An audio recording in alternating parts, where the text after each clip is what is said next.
ಪ್ರಿಯ ವಿದ್ಯಾರ್ಥಿಗಳೇ, 2020-21ನೇ ಸಾಲಿನ ಹೊಸ ಪಠ್ಯಕ್ರಮಕ್ಕೆ ಸ್ವಾಗತ. ಈ ಹೊಸ ಪಠ್ಯಕ್ರಮದಲ್ಲಿ ಬರುವಂತಹ 2ನೇ ಅಧ್ಯಾಯ ಅಂದ್ರೆ ಭಾಗ 2ರಲ್ಲಿ 2ನೇ ಅಧ್ಯಾಯ ಘಾತಾಂಕಗಳು ಮತ್ತು ಘಾತ ಸೂಚಿಗಳು. ಈ ಅಧ್ಯಾಯದಲ್ಲಿ ಈಗ ನಾವೇನ್ ಮಾಡೋಣ, ಅಭ್ಯಾಸ 2.2 ಅನ್ನ ಬಿಡಿಸೋಣ. ಹಾಗಾದ್ರೆ ಅಭ್ಯಾಸ 2.2 ಅಲ್ಲಿ ಮೊದಲನೇ ಪ್ರಶ್ನೆ ಏನೈತಂದ್ರೆ, ಕೆಳಗಿನವುಗಳನ್ನ ಘಾತಾಂಕ ರೂಪದಲ್ಲಿ ವ್ಯಕ್ತಪಡಿಸಿ. ಇಲ್ಲಿ ನೋಡ್ರಿ, ಈ ಸಂಖ್ಯೆ ನೋಡ್ರಿಪ್ಪ, ಇದು ಯಾವ ರೀತಿ ದಶಮಾಂಶ ಸಂಖ್ಯೆ, ಹೌದಾ? ಈ ದಶಮಾಂಶ ಸಂಖ್ಯೆಗಳನ್ನ ನಾವೇನ್ ಮಾಡ್ಬೇಕು, ಘಾತಾಂಕ ರೂಪದಲ್ಲಿ ವ್ಯಕ್ತಪಡಿಸಬಹುದು. ಹಾಗಾದ್ರೆ ದಶಮಾಂಶ ಸಂಖ್ಯೆಗಳನ್ನ ಘಾತಾಂಕ ರೂಪದಲ್ಲಿ ಇದು ಬರೋ ಸಂಖ್ಯೆ ಈ ಕಡೆ ಬರ್ತಾವಲ್ಲ, ಇದು ದಶಮಾಂಶ ಬಿಂದು, ಹೌದಾ? ಈ ಕಡೆ ಬರುವಂತವು ಪೂರ್ಣ ಸಂಖ್ಯೆಗಳು, ಈ ಬಿಂದುವಿನ ನಂತರ ಬರುವಂತವು ದಶಮಾಂಶ ಸಂಖ್ಯೆಗಳಂತ ಕರಿತೀವಿ. ಇವುಗಳನ್ನ ನಾವೀಗ ಘಾತಾಂಕ ರೂಪದಲ್ಲಿ ವ್ಯಕ್ತಪಡಿಸ್ಬೇಕು. ಒಂದು ನೋಡ್ರಿ, ದಶಮಾಂಶ ಬಿಂದು ಅಪ್ಪ, ದಶಮಾಂಶ ಬಿಂದು ಇನ್ನಂತರ ಎಷ್ಟು ಸಂಖ್ಯೆ ಅದ ನೋಡ್ರಿ, 1 2 3 4 5 6 7 8 9 10 11 12 13 13 ಸಂಖ್ಯೆಗಳದಾವ ಅಪ್ಪ. ಇದನ್ನ ನಾವು ಘಾತಾಂಕ ರೂಪದಾಗ ಹೆಂಗ್ ಬರ್ಬೇಕಂದ್ರ 8.5. ಒಟ್ಟ ಇಲ್ಲಿಗೆ 13 ಸಂಖ್ಯೆ ಅದು 8.5 ಇಂಟು 10⁻−12 ಬರಿಬೇಕು. ಏರೆಷ್ಟು -n ಈಸ್ ಈಕ್ವಲ್ ಟು 1 ಏರೆಷ್ಟು ಏನು ಬರೀತೀರ? ಇದು ಘಾತಾಂಕದ ನಿಯಮ, ಹೌದಾ? ಇದನ್ನ ಘಾತದ ರೂಪದಲ್ಲಿ ಬರಿಬೇಕು ನಾವು. ಅದು -12 ಆಗುತ್ತೆ. ಯಾಕ? ದಶಮಾಂಶ ಬಿಂದುವಿನ ನಂತರ ಇಲ್ಲಿ ನಮ್ಗ ಸಂಖ್ಯೆ ಐತಿ. ಹಾಗಾಗಿ 8.5 ತಗೊಂಡು 10⁻−12 ತಗೋಬೇಕು. ತಿಳಿತಲ್ವಾ? -12 ಯಾಕೆ ತಗೊಂಡೆ ಅಂದ್ರ ದಶಮಾಂಶ ಬಿಂದುವಿನ ನಂತರದ ಸಂಖ್ಯೆಗಳನ್ನ ನಾವು ಘಾತ ರೂಪದಲ್ಲಿ ಬರೆಯತ್ತೀವಿ. ಇಲ್ಲಿ ನೋಡ್ರಿ, ಮುಂದೆ ಗೊತ್ತಾಕೋ ನಿಮ್ಗೆ ಸಮಸ್ಯೆಗಳನ್ನ ಬಿಡಿಸ್ತಾ ಹೋದಾಗ. ಇಲ್ಲಿನೂ ಕೂಡ ಸೆಕೆಂಡ್ ಪ್ರಶ್ನೆ ಒಳಗುನು ಸ್ಥಾನ ಬೆಲೆಗಳನ್ನ ಎಣಿಸ್ಕೋರಿ. 1 2 3 4 5 6 7 8 9 10 11 12 13 14 14 ಸಂಖ್ಯೆಗಳದಾವ. ಆದ್ರೆ ಈ 3 ತಗೊಳೋ ನಾವು 9.4 ಇಂಟು 10⁻−12, ಹೌದಾ? ಈ ರೀತಿಯಾಗಿ ಬರಿಬೇಕು. ಇಲ್ಲಿ ನೋಡ್ರಿ, ಇಲ್ಲಿನೂ ಕೂಡ ದಶಮಾಂಶ ಬಿಂದು ಇಲ್ಲ. ದಶಮಾಂಶ ಬಿಂದು ಇಲ್ಲ ಅಂದ್ರೆ ಇಲ್ಲಿ ಏನ್ ಬರುದಿಲ್ಲ, ಮೈನಸ್ ಬರುದಿಲ್ಲ. ದಶಮಾಂಶ ಬಿಂದು ಇಲ್ಲ ಅಂದ್ರ ಮೈನಸ್ ಬರೆಯುವುದಿಲ್ಲ. ಹಂಗ ಬರ್ಕೋಬೇಕು. ಎಷ್ಟು ಸ್ಥಾನಪ? ಒಟ್ಟ 1 2 3 4 5 6 7 8 9 10 11 12 13 14 15 16 16 ಅಂಕಿಗಳದಾವು. ಹಂಗಂದ್ರ 6.02 ಇಂಟು 10⁻15. ಒಟ್ಟ ಎಷ್ಟು ಪೂಜಕವು? 2 4 6 8 10 12 12 13. ಇಲ್ಲಿ ನೋಡ್ರಿ, 14 15 ಈ 2 ಸ್ಥಾನವನ್ನ ಕೂಡಿಸಿದಾಗ ಒಟ್ಟ ಎಷ್ಟು? 15 ಸೊನ್ನೆಗಳಿಂದ ಇದನ್ನು ಗುಣಿಸಿದ್ರ 602 ಮುಂದಿಷ್ಟ ಅಂಕಿಗಳು ಬರ್ತಾವ. ಹಾಗಾದ್ರೆ ಇಲ್ಲಿ ದಶಮಾಂಶ ಸಂಖ್ಯೆಗೂ ಈ ಸಂಖ್ಯೆಗೂ ಏನಪ್ಪಾ ವ್ಯತ್ಯಾಸ ಅಂದ್ರೆ, ಇಲ್ಲಿ ಘಾತ ಸೂಚಿ ಮೈನಸ್ ಒಳಗ್ ಬರ್ತ, ಅಂದ್ರೆ -12 ಬರ್ತ, ಇಲ್ಲಿ +15 ಬರ್ತ. ಇದು ನೆಕ್ಸ್ಟ್ ಒನ್ ನೋಡ್ರಿ, 0.837. ಇದನ್ನು ಸೇಮ್ 8.37, ಹೌದಪ್ಪ, ಇಂಟು 10⁻−9. ಯಾಕ? ದಶಮಾಂಶ ಬಿಂದು ಐತಿ, ಅದಕ್ಕ ಮೈನಸ್ ಒಳಗ ಘಾತ ಸೂಚಿ ಬರ್ತ. ನೆಕ್ಸ್ಟ್ ಇಲ್ಲಿ ನೋಡ್ರಿ, 3186. ಮುಂದ ಸಾಕಷ್ಟು ಸೊನ್ನೆಗಳದಾವು. ಇದನ್ನ 3.186 ಇಂಟು 10⁻10. ಸ್ಥಾನ ಇಲ್ಲಿರುವಂತ ಸೊನ್ನೆಗಳನ್ನ ಎಣಿಸ್ಕೊಂಡ್ಬಿಡ್ರಿ. ಎಣಿಸ್ಕೊಂಡು ಇಲ್ಲಿ ನೋಡ್ರಿ, 1 2 3 4 5 6 7 8 9 ಇಲ್ಲಿ ಒಂದು 10 ಸ್ಥಾನ ಬಿಟ್ಟು ಇಲ್ಲಿ ಬಿಂದು ಕೊಟ್ಟೇವನ ಇಲ್ಲ. ಹಂಗಾಗಿ 10⁻10 ಅಂತ ತಗೋಬೇಕು. ತಿಳಿತಲ್ವಾ ಘಾತಾಂಕ ರೂಪದಲ್ಲಿ ಯಾವ ರೀತಿ ಬರಿಬೇಕಂತ. ನೆಕ್ಸ್ಟ್, ಕೆಳಗಿನವುಗಳನ್ನ ದಶಮಾಂಶ ರೂಪದಲ್ಲಿ ವ್ಯಕ್ತಪಡಿಸ್ರಿ. ಏನಪ್ಪ ಅವು ಕೆಳಗಿನವು? 3.02 ಇಂಟು 10⁻−6. 10⁻−6 ಅಂದ್ರೆ ಏನ್ ತಿಳ್ಕೊಬೇಕು? ದಶಮಾಂಶ ಸಂಖ್ಯೆ ಐತಿದ ಅಂತ ತಿಳ್ಕೊಬೇಕು. ನಾವಿಲ್ಲಿ ಏನೈತಿ? ದಶಮಾಂಶ ಸಂಖ್ಯೆ ಐತಿ ಅಂತ ತಿಳ್ಕೊಬೇಕು. ಹಾಗಾದ್ರೆ 0 ಬಿಂದು, ಹೌದಪ್ಪ, 1 0 2 0. ಯಾಕ? -6 ಬರ್ಬೇಕಲ್ಲ ನಮ್ಗ. ಹಾಗಾಗಿ 1 1 2 3 4 5 ಈ ರೀತಿಯಾಗಿ ನಾವು ಏನ್ ಮಾಡ್ಬೇಕು? ಬರಿಬೇಕು. ತಿಳಿತಲ್ವಾ? ಇವಾಗ ನೋಡ್ರಿ ಇಲ್ಲಿ 2 ಸ್ಥಾನ, ಇಲ್ಲಿ 2 ಸ್ಥಾನ, ಒಟ್ಟ 1 2 3 4 5 6 7 8. ಇದು -6. ಇಲ್ಲಿ ಬಿಂದುವಿನ ನಂತರ 2 ಸ್ಥಾನ ಅದಾವು, 6 2 8. ಹಾಗಾಗಿ ನಾವು 8 ಸ್ಥಾನಗಳ ಬಿಟ್ಟು ಬಿಂದುಪ್ಪ 1 2 ಇದನ್ನ ಲೆಕ್ಕಕ್ಕೆ ಹಿಡಿಬೇಡ್ರಿ. 1 2 3 4 5 6 7 8 ತಿಳಿತಲ್ವಾ? 8 ಸಂಖ್ಯೆಗಳಾಗಿಂದ ಒಂದು ಬಿಂದು ಕೊಡ್ಬೇಕು. ಆ ಬಿಂದುವನ್ನ ನೆಕ್ಸ್ಟ್ ನಾವ್ ಏನ್ ಮಾಡ್ಬೇಕಾಗತ್ತೆ, ಇಲ್ಲಿ ಬರಿಬೇಕಾಗತ್ತೆ. ಎರಡನೇದ್ ನೋಡ್ರಿ, 4.5 ಇಂಟು 10 ಎಷ್ಟಪ್ಪ? 4. ಈಸಿಯಾಗಿ ಬರಿಬೋದಲ್ಲ? ಎಷ್ಟು? ಒಟ್ಟ ಇಲ್ಲಿ ಒಂದು ಪಾಯಿಂಟ್ ಐತಿ, ಇದನ್ನ ಒಂದು ಹಿಡಿದ್ರ 45 ಇಂಟು 1 2 3 ಗೊತ್ತಾನೆ ಇಲ್ಲ? ಈ ಬಿಂದು ಹೋಗ್ಬಿಡ್ತು ಅಂದ್ರೆ 3 ಪೂಜೆಗಳು ಬಂದು. ಹೆಂಗಪ್ಪ? 10 ಅಂದ್ರ 4 ಪೂಜೆ, ಹೌದನ ಇಲ್ಲ? 10 4.5. ಇಲ್ಲಿ ಏನ್ ಮಾಡೇವಿ? ಇಂಟು ಮಾಡೇವಿ. ಹಂಗಂದ್ರ 45 ಅಂದ್ಲೆ 45. ಈ 4 ಪೂಜೆ ಹಂಗ ಬರೀರಿ. ಬರ್ದೇವ್. ಎಷ್ಟು ಸ್ಥಾನ? 1 ಸ್ಥಾನ ಬಿಟ್ಟು ಬಿಂದು ಐತೇನೆ ಇಲ್ಲ? 1 ಸ್ಥಾನ ಬಿಟ್ಟು ಬಿಂದು ಕೊಟ್ಬಿಡ್ರಿ. 45,000 ಬಂತಾನೆ ಇಲ್ಲ? ಈ ರೀತಿಯಾಗಿ ಇಲ್ಲಿ ಆನ್ಸರ್ ಅನ್ನ ಬರಿಬೇಕು. ತಿಳಿತಲ್ವಾ? ಮೂರನೇದ್ದು ಏನೈತಿ ಅಂದ್ರ 3 ಇಂಟು 10 -8 ಮತ್ತು ಏನ್ ಬಂತಪ್ಪ ಇಲ್ಲಿ? -8 ಬಂತು. ಹಾಗಾದ್ರೆ ಎಷ್ಟು ಸ್ಥಾನ ಕೊಡ್ತೀರಿ? -8 ಬಂತಂದ್ರ ದಶಮಾಂಶ ಬಿಂದುವಿನ ನಂತರ ನಾವ್ ಏನ್ ಮಾಡ್ಬೇಕು? 0ಯನ್ನ ಕೊಡ್ಬೇಕಾಗತ್ತ. 0.8 ಅದಾವಿಲ್ಲಿ. 1 2 3 4 ಹೌದಪ್ಪ, 5 6 7 8 ಹೌದನ ಇಲ್ಲ? 2 4 6 8 ಈ ರೀತಿಯಾಗಿ ಬಿಂದುಗಳನ್ನ ಕೊಡ್ಬೇಕು. 4ನೇ ಲೆಕ್ಕ 1.0001 ಇಂಟು 10 9. ಇಲ್ಲಿ ನೋಡ್ರಿ ಧನಾತ್ಮಕ ಐತಿ. ಧನಾತ್ಮಕ ಐತಂದ್ರೆ ಚಿಂತೆ ಇರೋದಿಲ್ಲ ನಿಮ್ಗೆ. ಇಲ್ಲಿ 4 ಸ್ಥಾನ ಅಪ್ಪ. ಈ 4 ಸ್ಥಾನ ಬಿಟ್ಟು ಮುಂದೆ 0ಗಳನ್ನ ನಾವೇನ್ ಮಾಡ್ಬೇಕು? ಕೊಡಬೇಕು. ಯಾವ್ದು ರೀತಿ? 1001 ಇಲ್ಲಿ ಮಾಡಿ ತೋರಿಸಿದ್ನಲ್ಲ, ಈ ರೀತಿಯಾಗಿ ಲೆಕ್ಕವನ್ನ ಮಾಡ್ಬೇಕಾಗತ್ತೆ. ಇಲ್ಲಿ ಮಾಡಿದ್ವಿ ನೋಡಿ, ಈ ರೀತಿ 1001 ಅಪ್ಪ. ನೆಕ್ಸ್ಟ್ ಮುಂದೆ 5 ಪೂಜೆ ಕೊಟ್ಬಿಡ್ರಿ. 1 2 3 4 5. ಯಾಕ? ಇಲ್ಲಿ 4 ಸ್ಥಾನ. ಈ 4 ಸ್ಥಾನವನ್ನು ಹೊರತುಪಡಿಸಿ ನಾವೇನ್ ಮಾಡ್ಬೇಕು? ಟೋಟಲ್ 9 ಸ್ಥಾನಗಳನ್ನಾಗಿ ಬರಿಬೇಕು. ತಿಳಿತಲ್ವಾ? ಐದನೇದು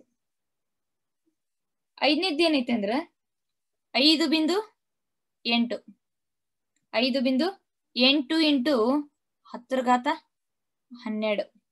ಯಪ್ಪ ಎಷ್ಟು ದೊಡ್ಡದೈತೆ ಅನ್ನಕೋಬೇಡ್ರಿ.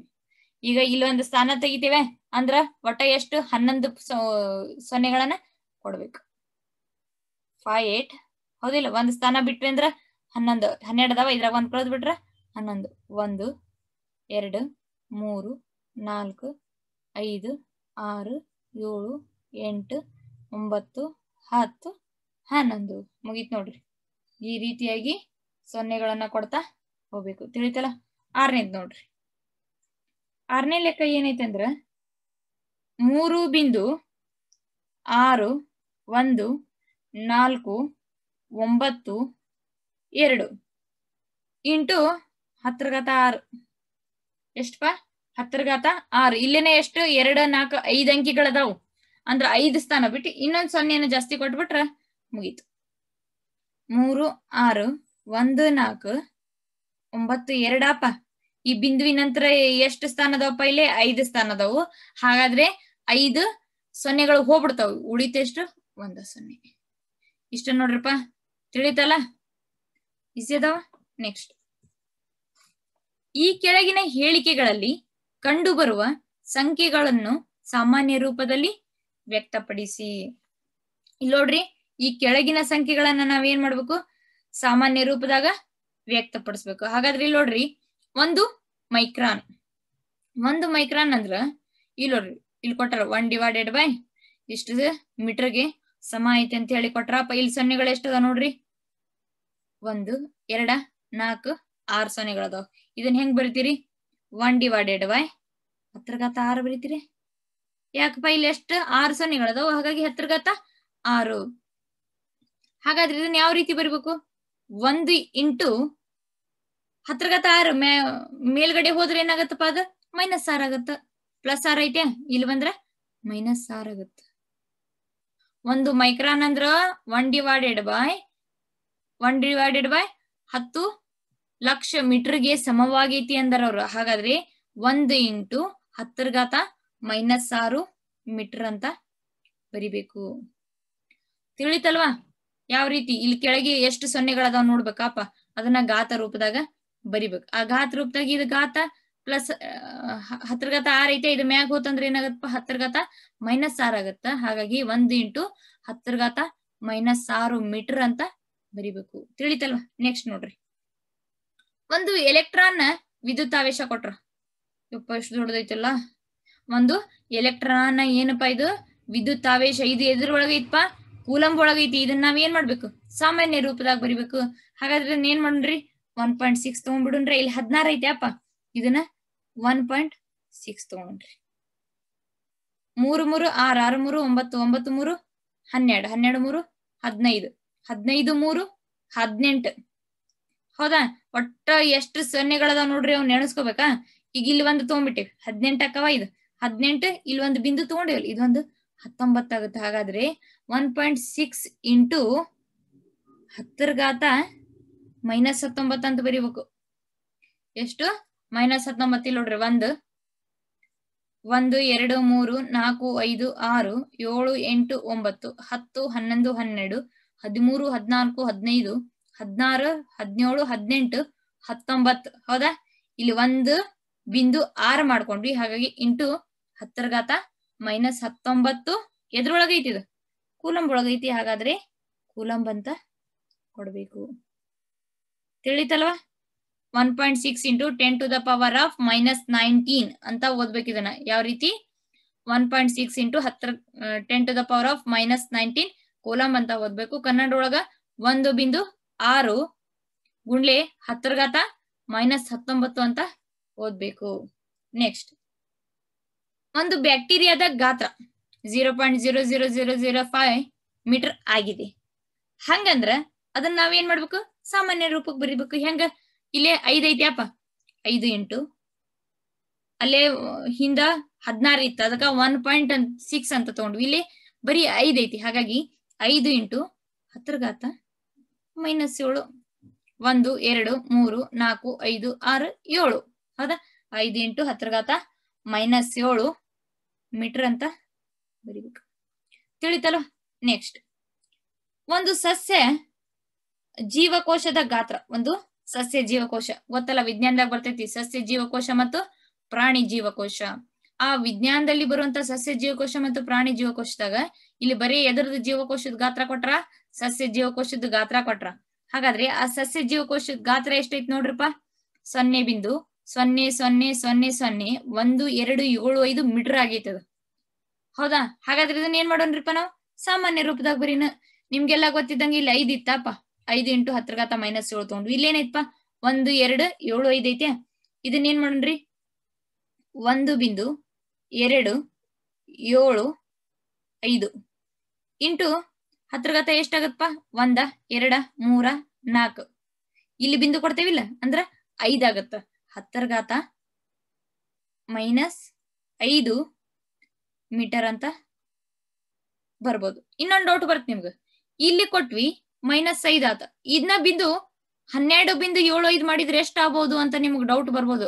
ಅವಾಗ ಇಲ್ಲಿರ್ತೈತಿ ಅಪ್ಪ, ಇದನ್ನ ಇಲ್ಲಿ ಕಳಿಸ್ತಿರನೇ ಇಲ್ಲ. ಹಂಗಂದ್ರೆ ಒಂದು ಸ್ಥಾನ ಏನಾಗತ್ತಿಲ್ಲ, -6 ಆಗತ್ತ. ತಿಳಿತಲ್ಲ? ಹೆಂಗ್ ಬರಿಬೇಕು? 12.75 ಬರೋದ್ರ ಸಪೋಸ್ ನೀವು ಹಂಗ ಬರಿಬೇಕಂತ ವಿಚಾರ ಬಂದ್ರ ಇದನ್ನ ಏನ್ ಮಾಡ್ಬೇಕು? ಇಂಟು 10⁻⁻6 ಮೀಟರ್ ಅಂತ ಬರಿಬೇಕು. ತಿಳಿತಲ್ವಾ? ನೆಕ್ಸ್ಟ್, ಒಂದು ಕಾಗದದ ದಪ್ಪವು ಎಷ್ಟೈತಪ್ಪ? ಇದು 0.07 ಮಿಲಿಮೀಟರ್ ಐತಿ. ಮಿಲಿಮೀಟರ್. ಕಾಗದ ದಪ್ಪ ಎಷ್ಟು? ರಟ್ಟಿನ ದಪ್ಪ ಎದ್ರ ಒಳಗ ಅಳಿತೀವಿ ನಾವು? ಅದನ್ನ ಮಿಲಿಮೀಟರ್ ಒಳಗ ಅಳಿತೀವಿ. ಹಂಗಂದ್ರೆ ಇಲ್ಲಿ ಎಷ್ಟು ಪೂಜೆ ಅದಾವಪ್ಪ? 2 ಅದಾವ. 7 ಇಂಟು 10⁻⁻2 ಮತ್ತೇನು? ಮಿಲಿಮೀಟರ್. ಅದ್ರ ಏಕಮಾನವನ್ನ ಬರಿಬೇಕು. ಎದ್ರಾಗ ಅಳಿತೀರಿ ಎದ್ರಾಗಿಲ್ಲ ಅನ್ನೋದನ್ನ. ಇದು ಅತಿ ಚಿಕ್ಕ ಏಕಮಾನ. ಇದು ಅತಿ ಸಣ್ಣದ ಯಾವ್ದ ಅಂದ್ರ ಮಿಲಿಮೀಟರ್ ಅಂತ ನೀವು ಹೇಳ್ಬೇಕಾಗತ್ತ. ಅದಕ್ಕ ನಾವು ಕಾಗದ ದಪ್ಪವನ್ನ ಮಿಲಿಮೀಟರ್ನ್ಯಾಗ ಅಳಿತೀವಿ. 7 ಇಂಟು 10⁻⁻2 ಮಿಲಿಮೀಟರ್. ನೆಕ್ಸ್ಟ್ ನೋಡ್ರಿ, ಒಂದು ಕಂತೆಯಲ್ಲಿ ಪ್ರತಿಯೊಂದು 20 ಮಿಲಿಮೀಟರ್ ದಪ್ಪವುಳ್ಳ 5 ಪುಸ್ತಕಗಳು. ಒಂದು ಕಂತೆ ಐತಿ ಅಂದ್ರೇನ, ಎಲ್ಲಾ ಬುಕ್ಗಳ ಮಿಕ್ಸ್ ಇರುವಂತ ಒಂದು ಕಂತೆ. ಆ ಪ್ರತಿಯೊಂದು 20 ಮಿಲಿಮೀಟರ್ ದಪ್ಪ ಐತದ. ಅಂತವ್ ಎಷ್ಟು ಪುಸ್ತಕಗಳದವಪ್ಪ? 5 ಪುಸ್ತಕಗಳದವು. ಮತ್ತು ಪ್ರತಿಯೊಂದು 0.016 ಮಿಲಿಮೀಟರ್ ದಪ್ಪವುಳ್ಳ 5 ಹಾಳೆಗಳ ಕಂತೆಗಳು ಒಟ್ಟು ಎಷ್ಟು ದಪ್ಪವನ್ನ ಹೊಂದ್ಯಾವು ಅಂತ ಕಂಡುಹಿಡಬೇಕು. ಇಲ್ಲಿ ನೋಡ್ರಿ, ಒಂದು ಪುಸ್ತಕದ ದಪ್ಪ ಎಷ್ಟಪ್ಪ? ಒಂದು ಪುಸ್ತಕದ ದಪ್ಪವನ್ನ ಮೊದಲು ಕಂಡುಹಿಡಿನ, ಆಮ್ಯಾಗ 5 ಪುಸ್ತಕದ ಕಂಡುಹಿಡಿನ್ರಿ ಅಂತ. ಇಲ್ಲಿ ನೋಡ್ರಿ, ಒಂದು ಪುಸ್ತಕದ ದಪ್ಪ ಎಷ್ಟೈತಪ್ಪ? 20 ಮಿಲಿಮೀಟರ್ ಐತಿ. ಹೌದಾ? ಹಂಗಂದ್ರ 5 ಪುಸ್ತಕದ ದಪ್ಪ ಕಂಡುಹಿಡ್ಬೇಕು. ಅದನ್ನ ಹೆಂಗ್ ಕಂಡುಹಿಡ್ತೀರಿ? 20 × 5. 25 ಎಷ್ಟಪ್ಪ? 100. ಹೌದಾ? 25 × 5 ಮಾಡ್ಬೇಕು. 25 100. 100 ಮಿಲಿಮೀಟರ್ ಏನಪ್ಪಾ ಇದು? 5 ಪುಸ್ತಕದ ದಪ್ಪ ಇದು. 5 ಪುಸ್ತಕಗಳ ದಪ್ಪ 100 ಮಿಲಿಮೀಟರ್. ಹಂಗಂದ್ರ ಒಂದು ಹಾಳೆ ದಪ್ಪ ಎಷ್ಟೈತಪ್ಪ? 0.16 ಮಿಲಿಮೀಟರ್ ಐತಿ. ಹಂತಾವು 5 ಹಾಳಿದ ದಪ್ಪ ಕಂಡುಹಿಡಿಬೇಕು ನಾವು. ಹಂಗಂದ್ರ ಹೆಂಗ್ ಕಂಡುಹಿಡಿತೀರಪ್ಪ? 0.016 × 5. ಯಾಕ 5 ಹಾಳಿ ದಪ್ಪ ಕಂಡುಹಿಡಿಯತ್ತೇವಲ್ಲ. ಒಂದು ಪುಸ್ತಕದ ದಪ್ಪನ 20 ಮಿಲಿಮೀಟರ್ ಐತಿ, ಅಂತದ 5 ಪುಸ್ತಕದ ದಪ್ಪ ಕಂಡುಹಿಡಿದ್ವಿ. ಅದ ಪ್ರಶ್ನೆ ಒಳಗ ಇನ್ನೊಂದ್ ಏನೈತಿ ಅಂದ್ರ ಹಾಳಿ ದಪ್ಪ ಕೊಟ್ರ. ಹಾಳಿ ದಪ್ಪ ಎಷ್ಟು? 0.016 ಮಿಲಿಮೀಟರ್ ಐತಿ ಅಂತ 5 ಹಾಳಿದ ಹೆಂಗ್ ಕಂಡುಹಿಡಿಬೇಕಪ್ಪ? 5ರಲ್ಲಿ ಗುಣಿಸ್ಬೇಕು. ಗುಣಿಸ್ದಾಗ ಎಷ್ಟು ಸಿಗತ್ತಪ್ಪ ನಮ್ಗ? 0.08 ಮಿಲಿಮೀಟರ್. 0.08 ಮಿಲಿಮೀಟರ್ ಸಿಕ್ತಾಪ. ಇವಾಗ ನೆಕ್ಸ್ಟ್ ಏನ್ ಕಂಡುಹಿಡ್ಬೇಕು? ಇಲ್ಲಿ ತನ ಆತು. 5 ಹಾಳೆಗಳಿವೆ. ಕಂತೆಯ ಒಟ್ಟು ದಪ್ಪ ಅಂದ್ರ ಆ ಕಟ್, ಬುಕ್ಕಿನ ಕಟ್ ಏನಿರ್ತಲ್ಪ ಅದರದ ಒಟ್ಟು ದಪ್ಪ ಎಷ್ಟೈತಿ ಕಂಡುಹಿಡಿಬೇಕಲ್ಲ. ಒಟ್ಟು ದಪ್ಪ = ಏನ್ ಬರೀತೀರಿ ಹೇಳ? ಒಟ್ಟು ದಪ್ಪ = ಬುಕ್ನು ತಗೋಬೇಕಪ್ಪ. ಬುಕ್ಕಿಂದ ಎಷ್ಟೈತಪ್ಪ? 100 ಐತಿ. ಹೌದಾ? ಹಾಳಿದ ಎಷ್ಟೈತಪ್ಪ? 0.08 ಮಿಲಿಮೀಟರ್ ಐತಿ. ಹೌದಾ ಇಲ್ಲ? ಈಗ ಒಂದ್ ಬ್ಯಾಗ್ನಾಗ ಎಷ್ಟು ಕೆಜಿ ತೂಕ ಇಟ್ರಿ ಅಂದ್ರ ಅಷ್ಟು ಕೂಡಿಸ್ತೀರನೇ ಇಲ್ಲ? ಏನೇನ್ ಇಟ್ಕೊಂಡಿರ್ತೀರಲ್ಲ ಆ ಎಲ್ಲಾ ವಸ್ತುಗಳ ತೂಕವನ್ನ ಕಂಡು ಹಿಡಿತೀರಿ. ಹಂಗ ಈ ಕಂತೆ ಒಳಗ ಒಟ್ಟ ಎಷ್ಟು ದಪ್ಪ ಐತಪ್ಪ ಅಂದ್ರ ಪುಸ್ತಕದ ದಪ್ಪ ಮತ್ತ ಹಾಳಿ ದಪ್ಪ ಇವನಷ್ಟು ಕೂಡಿಸಿ ಎಷ್ಟಾಗತ್ತಪ್ಪ? ಈಗಿದ 10ಪ. 10 100 + 0.08 ಅಂದ್ರ 100.08 ಮಿಲಿಮೀಟರ್. ಇಷ್ಟ ನೋಡ್ರಪ್ಪ, 0.08 ಮಿಲಿಮೀಟರ್. ತಿಳಿತಲ್ವಾ? ಈ ರೀತಿಯಾಗಿ ನಾವು ರಟ್ಟಿನ ದಪ್ಪವನ್ನ ಕಂಡುಹಿಡಿಬಹುದು. ಮತ್ತ ಇದನ್ನ ಹೆಂಗ್ ಬರಿಬಹುದು? ಇನ್ನೊಂದ್ ರೀತಿನೂ ಬರಿಬಹುದಲ್ಲ. ಹೆಂಗ್ ಹೇಳ್ರಿ?